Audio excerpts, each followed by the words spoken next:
Hallelujah. Ang pinakamataas na pagpupuri, pagluluwalhati, pagdadakil at pagpaparangal, walang iba kundi sa po nakilang Diyos sa buhay, sa po ang pinakamamahal na Panginoong Kristo. Praise the Lord. Ako pinagpapabot po ng doble paggalang po sa po minamahal po natin mga magulang, sa po ang pinakamamahal na Panginoon, na patuloy po nating inaalala ang lahat ng pagmamahal, pagtutuwid, pangangaral ng ating po minamahal at ginagalang na Evangelista Wilde Esmeralda Almeda, the man of God, prophet of God, bagay ang ating po minamahal at ginagalang na Assistant Pastor Linus Almeda. Praise the Lord. Pagbati rin po sa beloved Almeda family. Praise God. Baging sa pong lahat, mga minamahal, magandang gabi na po sa inyo lahat. Sa matamis at makapangyarihang pangalan ng ating pong pinakamamahal na Panginoong Hesus Kristo. Purihin ang ating pong mahal na Panginoon, mga kapatid. Ako po ay nagpupuri, nagpapasalamat po sa ating pong pinakamamahal na Panginoon na sa mga oras na ito.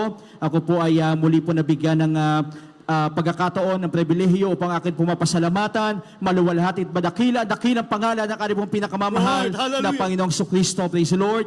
Year 1990 po, mga minamahal, nang kami po ay makakilala po sa ating pong pinakamamahal na Panginoon, sapagkat ang inyo pong abang lingkod, mga minamahal, ako po ay biktima po ng meningitis. Praise God, ako po ay 11 months old, mga minamahal, at ako po ay nawala na po ng buhay for almost 2 hours at ako po ay dadalhin na po sa morgue po ng isa pong ospital, mga minamahal. Ang sabi po ng akin pong mahal na ama na tanggap na po nila kung ako po ay hindi po para sa kanila. Ngunit yung akin pong beloved auntie, mga minamahal, na siya po ang una nakakilala po sa ating pinakamamahal na Panginoon dito po sa ating pong banal na gawain, mga minamahal. Praise God, siya po ay biktima ng kulam. Praise God, na kung saan yung kanya pong dalawang eardrum, yan po ay butas, mga kapatid. Yung kanya pong paa, mga minamahal, yan po ay pasintabi po sa mga kumakain po, yan po ay parang tosino, mga minamahal, na kapag ka idiniin mo yung iyong daliri o yung iyong kamay doon sa kanyang paa, pag-angat ng iyong kamay, sasama po yung balat, mga minamahal, dahil po matindi po yung pagkakakulam sa kanya, mga minamahal.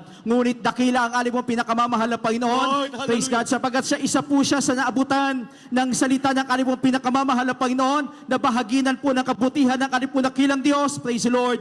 At sa kanya pong pakikinig, mga minamahal, sa pamamagitan lamang po ng radio transmitter nung mga panahon na yon, mga minamahal, siya po ay sumabay sa panalangin po na ginagawa ng ating pong minamahal po nating ginagalamal pastor. Praise the Lord. At siya po ay pinagaling ng ating pong pinakamamahal na Panginoon. Sabagat, mga kapatid, yung kanyang dalawang eardrum na butas, mga minamahal, naglabatasan po dyan yung mga patay na ipis at mga patay na uod. At doon sa kanyang paa, mga minamahal, lumabas po ang isang napakalaking alupihan at siya po ay pinagaling ng ating pong pinakamamahal na Panginoon. Praise God. Ang sabi po ng akin pong beloved auntie, kung tanggap ninyo na mawawala ang anak ninyo, ako hindi ko tanggap, sapagkat alam ko na buhay ang Diyos sa aking pinaglilingkuran. Ang anak ninyo ay bubuhayin ng aking pong pinakamamahal na Panginoon. Sa mga panahon na yun, mga kapatid, ang akin pong mahal na ina, siya po ay nagkaroon po ng pananampalataya sa aking pong pinakamamahal na Panginoon. Sa labas po ng akin pong ward, noong mga panahon na yun, mga kapatid, sapagkat hindi po sila pumayag na ako po ay dalhin sa morgue. Praise God. Sa labas po ng akin ward, mga minamahal, pinatanggap po siya ng akin pong beloved auntie. Praise God. Sumunod po siya sa panalangin, mga minamahal. Right at that moment po, siya po ay napuspos ang espiritu ng ating pong pinakamamahal na Panginoon. Pagpasok po nila, mga kapatid, sa gulat po nila, gumalaw po ang aking mga daliri, mga minamahal, at ibinalik po ng ating pong pinakamamahal na Panginoon yung aking pong buhay. At ito pong aking buhay na ito, mga minamahal, ito na po yung pangalawang buhay ko sa kahabagan lamang po ng ating pong pinakamamahal na Panginoon. Praise the Lord. At ako po nagpapasalamat din po sa ating pong pinakamamahal na Panginoon, sabagat yung aking pong beloved wife, mga minamahal, siya po ay, bago po siya makakilala sa ating pong pinakamamahal na Panginoon, meron din po siyang contact dermatitis. Praise God. Nagsusugat po, halos galis na po mula ulo hanggang paa, mga minamahal, yung kanya pong balat. Ngunit salamat sa ating pong mahal na Panginoon, nang siya po ay makakilala sa ating pong nakilang Diyos, right after baptism sa pangalan ng ating pong pinakamamahal na Panginoon, nilinis siya ng ating pong nakilang Diyos, mga minamahal.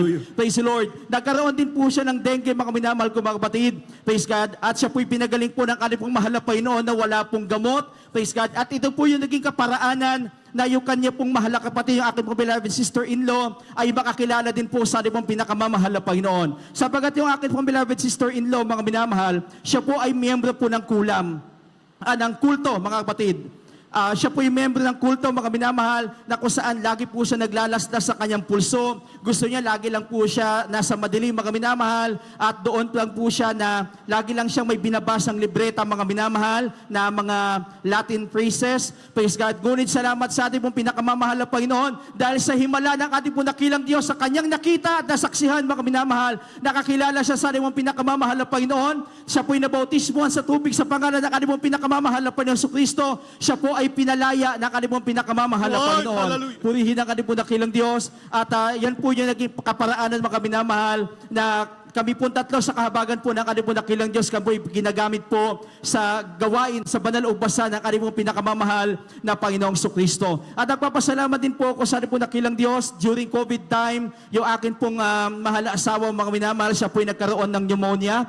Praise the Lord. At dahil po yung amin po mga loved ones ay hindi pa po mananampalataya, mga minamahal, sumunod po kami sa kanila sapagkat ang sabi po ng amin po mga loved ones, mga minamahal, para kumbaga, wala po silang masabi, mga minamahal. Sinunod po namin sila. Ngunit, yung pagsunod po namin sa kanila, mga minamahal, wala pong nangyari. Kundi bagkos, yung kanyang pong pneumonia, mga minamahal, lalo lamang pong lumala. Ngunit nung kami po ay sumunod sa ating pong pinakamamahal na Panginoon, nagpuri, nanalangin, nagpasalamat sa ating pong pinakamamahal na Panginoon, mga minamahal, yung kanyang pong pneumonia ay pinagaling ng ating pong mahal na Panginoon na wala pong gamot. Praise God. Kaya dakila po ang ating pong pinakamamahal na Panginoon. At nagpapasalamat din po ako sa ating pong pinakamamahal na Panginoon, mga minamahal, sabagat nung ako po ay nag-aaral po, mga kapatid, sabagat ang amin pong pamilya ay salat, mga minamahal, at hindi po sigurado kung ako po ay makakapag-aral, mga kapatid. Ang sabi ko, mag-aaral ako, pananampalataya ako na pag-aaralin ako ng ating pong pinakamamahal na Panginoon sa kolehiyo. Kaya during the entrance exam po ng isa pong State University, mga minamahal, wala po akong review. Praise God. At inasahan ko lamang po ang ating pong pinakamamahal na Panginoon. Daliyans ko po yung akin pong papel, mga minamahal, bago mag-exam, during the exam, and after the exam, mga minamahal, nilihans ko lamang po yan, mga kapatid. Sa kahabagan po ng ating pong pinakamamahal na Panginoon, isa po ako sa nakapasa, mga minamahal, naging priority list po ako sa isa pong State University, at pinagpala po ako ng ating pong mahal na Panginoon hanggang sa ako po'y nakapagtapos, mga kapatid. Bakit po? Ang sabi po naman nilang kasulatan, mga minamahal, seek ye first the kingdom of God and His righteousness, and all these things shall be added unto you. Totoo yan, mga minamahal. Bakit po? Sabagat nung ako po'y nag-aaral, mga minamahal, lagi po ako nasa Bible study, wala na po akong halos oras na ako po ay pumasok sa eskwelahan. Papasok po ako sa school, mga minamahal, kalagitnaan na po ng akin pong klase sapagkat manggagaling po ako sa ating pong Bible study. Ngunit, mga minamahal, totoo ang ating pong mahal na Panginoon, hindi niya gagawing buntot ang kanyang anak, kundi pagkos ulo, mga kapatid. God, hindi po ako pinabayaan ng ating mahal na Panginoon hanggang sa ako po'y makapagtapos, mga minamahal, sa kahabagan po ng ating pong pinakamamahal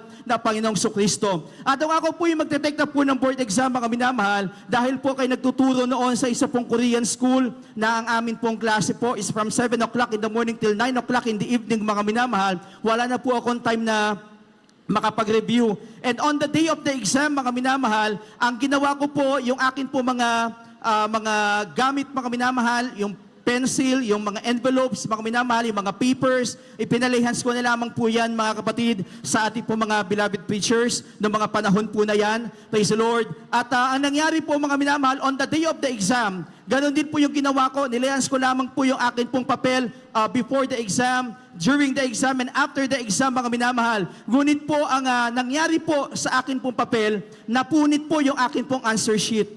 At isa po sa mga policies po or regulations po ng PRC, mga minamahal, na wala pong human intervention. Automatic, pag napunit o nagkaroon po or na-dilapidate po yung papel, automatic failed po sa exam. Ngunit ang sabi ko, mga kapatid, nananampalataya ko ang Diyos may magagawa sa akin. Yes, hallelujah. Nagpa-counsel po ako ng mga minamahal sa isa po nating beloved preacher. Ang sabi po niya, mag-fasting ka, 2 meals, kahit mahirap, 5 days, 2 meals. Ginawa ko po yan, mga minamahal, kahit mahirap po, mga kapatid, sapagkat buong araw po ako na nagtuturo, mga minamahal. Ngunit kapag tayo po ay nagtiwala sa kapangyarihan ng ating pong mahal na Panginoon, may magagawa ang Diyos sa ating pong mga buhay, mga kapatid. Praise the Lord. Ako po nanampalataya, ginawa ko po yan, mga minamahal. November 15, 2010, lumabas po ang board exam results, mga minamahal. Kahabagan po ng ating pong nakilang Diyos, isa po ako sa ipinasa ng ating pong pinakamamahal na Panginoon. Praise the Lord.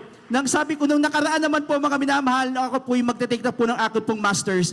Hallelujah. Sabi ko, mahal na Panginoon, gusto ko mag-aral pero wala akong pampaaral. At kahabagan po ng ating pong mahal na Panginoon, doon po ako naniwala, if God's will, God's bill. Kapag kalooban ng ating mahal na Panginoon, siya po ang magtutustos, siya po ang magpo-provide, mga minamahal, at kahabagan po ng ating pong nakilang Diyos, hanggang sa makatapos po ako ng akin pong doctorate, ang ating pong mahal na Panginoon na nagpaaral po sa akin sa kahabagan po ng ating pong pinakamamahal na Panginoon. Praise the Lord. At nagpapasalamat din po ako sa ating pong nakilang Diyos, mga minamahal. During COVID time din po, praise God, sapagkat noong mga panahon na yun, wala pong trabaho, mga minamahal. Praise the Lord, wala po kaming, kumbaga, wala pong source of income. Ngunit ang ating pong mahal na Panginoon po nagpo-provide. Praise the Lord, ng mga panahon na yun, tatawagan lamang po ako ng akin pong mga kaklase po noon. Ang sasabihin, sir, may panggastos pa ba kayo? May pagkain pa ba kayo? Ang sasabihin lang po nila, kung wala kayong panggastos, wala kayong pagkain, sabihan mo lang ako, ipapadala ko sa iyo kaagad. Kahabagan po ng ating mahal na Panginoon,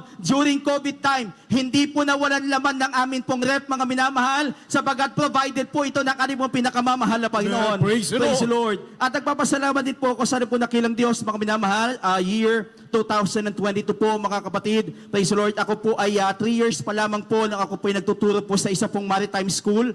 Praise the Lord. At kahabagan po ng ating pinakamamahal na Panginoon, hinihiling ko or iniisip ko lamang po, mga minamahal, ano kayang pakiramdam na nasa isang top position po sa isa pong eskwelahan. Iniisip ko lamang po yun, mga minamahal, pero hindi ko pinagpipray. Iniisip ko lamang po, mga kapatid, talagang dakila ang ating pong pinakamamahal na Panginoon. Kaya ang ating pong pananampalataya sa ating pong mahal na Panginoon, pag umasa tayo sa ating pong dakilang Diyos, maraming magagawa ang ating mahal na Panginoon sa atin po. Praise God. Sapagat 3 years pa lamang po ako, mga minamahal, doon sa akin pong pinapasukang eskwelahan.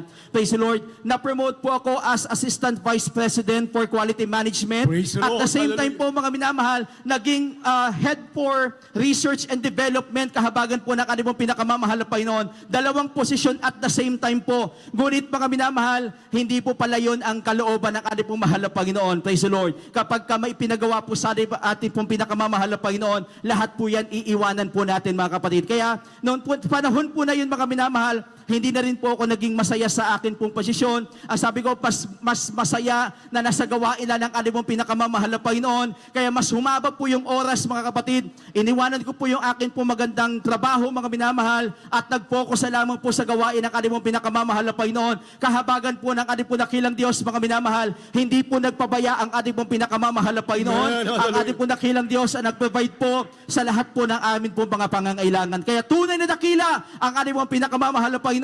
Bagay ang ating pong beloved wife, mga minamahal, siya po ay nagtrabaho po sa isa pong maritime company, mga minamahal, at kahabagan po ng ating pong mahal na Panginoon, ang ating pong dakilang Diyos na nagbigay po ng kalakasan, ng karunungan, mga minamahal, sapagkat humahawak po siya ng 25 na barko, at yan po ay mga full crew, mga minamahal. Ngunit kahabagan po ng ating pong dakilang Diyos, ang ating mahal na Panginoon po nagbigay ng karunungan, mga minamahal, para po matapos po ang lahat ng mga trabaho na yan. Praise the Lord. Kaya tunay na dakila ang ating pong mahal na Panginoon. Praise the Lord. Wala pong sapat na salita upang pasalamatan ang ating pong pinakamamahal na Panginoon. Praise the Lord. Kaya po, hanggang dito na lamang po, ang lahat ng kapurihan, pagpapasalamat, pagluluwalhati para dakila ay sa ating pong pinakamamahal na Panginoong Kristo po lamang. Praise the Lord.